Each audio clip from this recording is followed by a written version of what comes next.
Roger Page. This is a Roger Page story. You tell All right, the story. you tell me that Don's story. third generation. Yeah. I told Don this Okay, story. well, all right. So, Well, Don told you know, me. but he. So Well, this is Roger Page, the Roger great, Page. venerable, fabulous, wonderful Roger Page, who worked in the ski school here, came over in 1958 from Stowe and was teaching in the school that year. Upgraded. And in fact, has the distinction of he has several distinctions. One of Roger Page's distinctions was that when he was teaching at Stowe, there was a guy by the name of Howard Head who had invented this metal ski. Oh, yeah.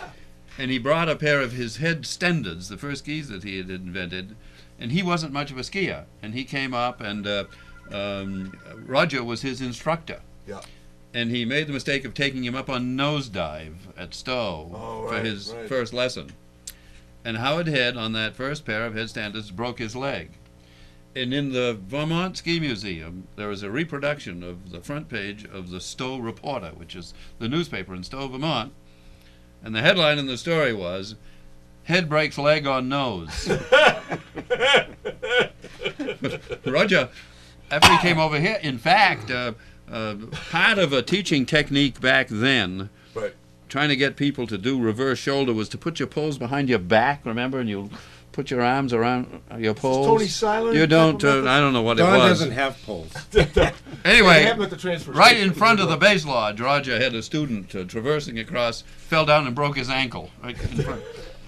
Anyway, he ran the ski school for me when I owned Saddleback, and he was really the pioneer who started Saddleback and stayed with it through several generations of owners.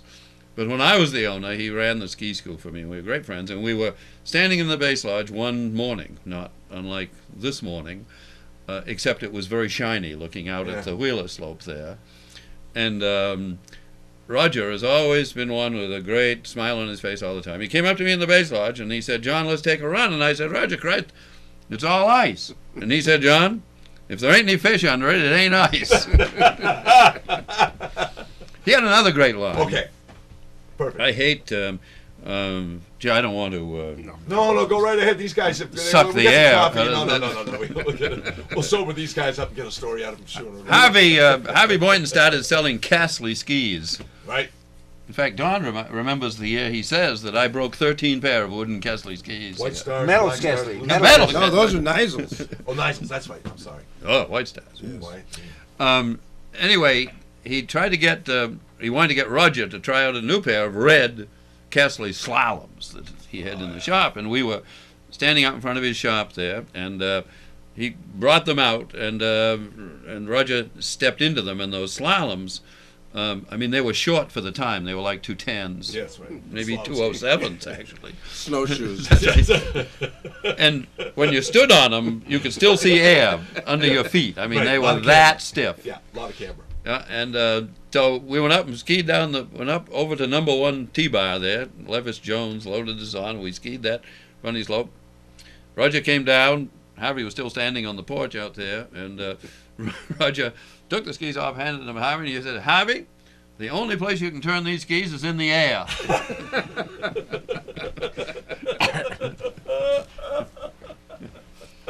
But Roger's still there. In fact, when, as Don said, we happened to shoot over to Saddleback this morning for a few runs, waiting for the lifts to start here, and there's a great right on the back of the base lodge. I was at a funeral. At the base lodge, there's a sign that says parking Roger Page parking space, parking for Roger Page only, or something like that. Yeah. So that gave me a place to park today. Perfect. Oh man, perfect. So Peter, how did the dump party get started? Well, actually, I think Ed probably was the one that got that going. Donald may have some additional. Oh, Dave Rolfe Well, had actually, something to that do was with it, all too. part of a sort of a giant oozing mass, and I hesitate. Which to was use his brain at the which time. I hesitate to use the term oozing mass when talking about Dave Rolfe, because those of you who know Dave, it's more like an oozing body. No, but anyway, he was trying to help. He did not suffer from anorexia. No, he didn't. Right, it's in remission. Remarkably unscathed by the ravages of anorexia. And the thought was to do something in the spring to make it more interesting. And the dump just happened to be up the road. Right. And Ed Rogers was he was great. He would come up with these ideas, as harebrained as they might be, which most of them were. And he gave no thought to completely fulfilling any of them. Let's have a band up there, and he got a flatbed, and I don't know if it was Waylon Magoon and the Missing Links, or whoever the first band It was some group from Phillips, the original one in 1969. That was in the Phillips group. Because Courtney Knapp was a member of the band. You know, people look at that Fire picture. chief. They look at that picture and they see a guy with a Phillips jacket, and they think it's Phillips, Andover Exeter Academy or something. But they don't realize petroleum. they don't realize there's another Phillips. There is. Yeah, and it just seemed like a nice place, and it provided people with a certain ambiance that they couldn't find anywhere else. Yes, the dump. Not even the standard. Why only 2 years? Police. Was it? They closed. They arrested him. They closed the dump. Closed the dump. When DEP was invented, they closed the dump since everything went into the into Poplar Stream. Which then ended up by your house. Speaking of harebrained ideas, Oh, good. Yes. like the dump party, I remember the summer of 1962. We had hired Judge Strunk to run the Sugarloaf, the then nascent Sugarloaf Area Association. And he qualified for that because he had come over with a friend of his, a piano player by the name of Gil Krause, and Judd was playing the piano, and they played at the Red Stallion. So we thought, well, anyone good enough to play at the Red Stallion should have an executive position here at Sugarloaf. And we had just formed the Sugarloaf Area Association, Right. we being Leo and Irv Judson and Don Feifel and me, I guess. Right. And so, anyway, the Sugarloaf Area Association, to promote Sugarloaf, was formed, and Judd became the first executive director. And Judd had, like with the dump, we wanted to find some things to do in other times. There he is. Other times of the year. So we created. Oh God, I want to see it. Yeah, And I can't remember what do we call it. The festival in the fall. What do we call it? Black Fly Festival? No. Tall Timber Days. Tall Timber Days. Tall Timber All Days right. was in the summertime. Yeah, in the summertime. So Which is came near, up with near the fall. It's came very up with close the to idea fall. of Tall Timber Days, and I remember the keystone event for the first Tall Timber Days was a greased pig chase. I remember. You remember When did you hold Renee? that? And we headed. That's right. Speaking of Phillips, I think she was from Phillips. Oh, We're digging a hole now. no. Let me Remember, let me everybody, finish. That was her mother. This is a very This important. show was rated I. This is a very Mature audiences only. for people who there aren't any. Rated N. Nobody. This story has never been told, and, think nobody and watches so this. for the archives of Sugarloaf history, the first Tall Timber Days, Yes. we had a Judd wanted to have a greased pig chase, and so we took. It wasn't a javelin. I owned a Scout. We took my Scout down to Fairbanks to a farm and picked up this little pig and put it in a burlap bag and brought it up. This is a number of things wrong with And- this right now.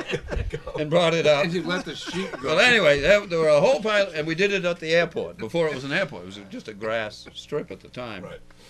And so we had, 20 or 25 kids all lined up to participate in the greased pig chase. Well, we apparently the pigs don't like to be in burlap bags driving from Fairbanks to Carabasset. That's Kids didn't like it either. That's a long trip.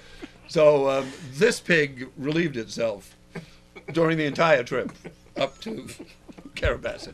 So anyway, we let this by now this brown pig out of the bag, and all these kids went over and dove on this pig, which was impossible to grab onto by virtue of his. It was greasy at this point. Yeah.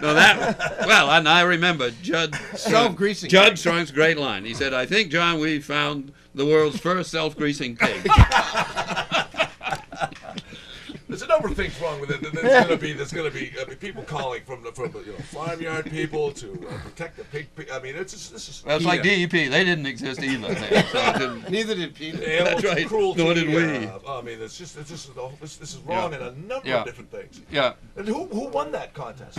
Oh, I have no idea. No. I have no idea. Yeah, But I that think was it's the the only project year you- we had a grease pig chase. I don't think. Do you think it's something we can bring Don't back? think we ever That was like reprised. the time all the naked people on the airstrip. It seemed like a good idea. There's some tourists camped out at the end of the airstrip, and a bunch of people were sitting at the Red Stallion one day, and there was a big crowd in there, and they said, there's some tourists camped out at the end of the airstrip. Right. What we ought to do is get a whole bunch of people and take our clothes off and run down like Indians and run around their tents and run back. And this didn't take much effort. No, and this was in the afternoon. and so about 40 people who went over wouldn't? there Who wouldn't and, think of that? and got properly robed. And everybody ran down the runway and around the tents going, woo, woo, woo. And it was only then that we discovered it was a Girl Scout troop. We didn't do that again. This is difficult to explain. Yeah, if you'd only had a greased pig. That'd be a lot more interesting. Perfect. We did. Oh, yeah. Peter, were you part of that, or just I was a choreographer. The June Taylor dancers were up here for the summer. We were trying to give them something to do. But I think, let the record show, and I've stated it before to your august audience, that all of this occurred after I left. Well, not the pig, but all of this other shenanigans. Wait a second. Involving Wait a second. back up. What year did you leave? 68. No, see. Everything bad happened after 68. All I can say is that I went to Bowdoin. I got to Bowdoin the fall of '59. He had graduated in June of '59, and throughout my college career, they were still telling stories about John Christie. And all good songs. Yeah, that's right. That's right. Especially the story about the pig.